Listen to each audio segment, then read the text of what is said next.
We thank you for joining us today as we continue to follow Jesus in the Holy Land on his way to the cross. This is Dan Allen with the Notre Dame Alumni Association and FaithND. Yesterday, we reflected on Peter's shortcomings, and today we turn our gaze to Judas and his betrayal of the Lord. To understand the depth of this hurt, it is first important to consider the intimacy with which Judas knew Jesus. Our first stop today is in the region of Galilee. Judas witnessed the many signs, wonders, and transformative ministry of Jesus for 3 years. He saw the crowds, heard the teachings, and experienced the draw of this extraordinary man. Could one so easily forget all of this for 30 pieces of silver?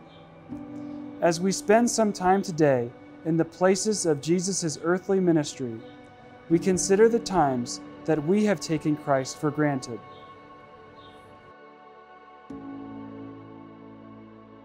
Perhaps Judas didn't totally understand, and it looked like someone who was winning, but not all the time.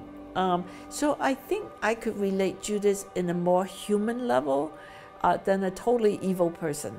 We could become ideological. In some ways, like Judas, there was a certain very judgmental streak about him. There was certainly a degree of arrogance that he knew more about what to do than God did. And so I think the journey with God, we also have to watch for our own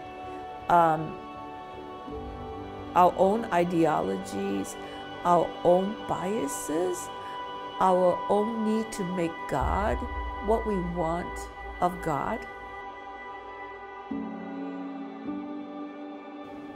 What is it about our fallen nature that we so easily forget the grace of God present to us each and every day?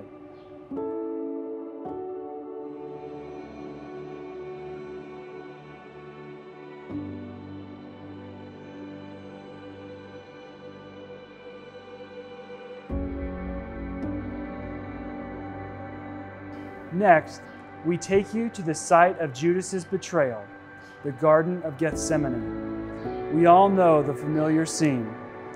Judas leads the guards to the place of Jesus' prayer, greets him, and kisses him. Of course, this greeting and kiss are absolutely false affection as they mark Jesus for arrest.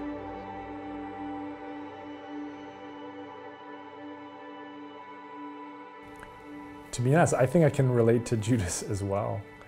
I think Judas is an example of the ways in which we can be distracted, that we can so easily be tempted by whatever it might be. In his case, maybe it was the money, maybe it was the doubt in Jesus, maybe it was just the overwhelming sense that literally everybody is telling me that this guy must be arrested and I'm doing the wrong thing if I don't turn him in.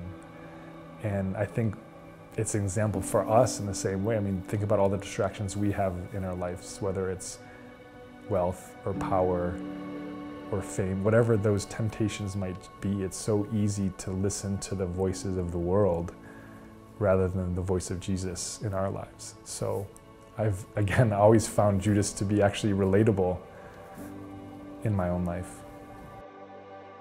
Each of us has been the recipient of betrayal in our lives. Times when those who are close to us are meant to care for us let us down. Jesus lived this very kind of pain. I can't imagine someone who closely follows you betrays you, but I think in people's lives today, we see betrayal. And the question is it going to impact us in a negative way? I mean, for Christ, it led to his crucifixion. And he knew this. He knew what it all meant. But he suffered for us anyways. But I can't imagine the hollowness that Christ felt. What does it mean to have a Savior who experienced this and comes to us in our time of need?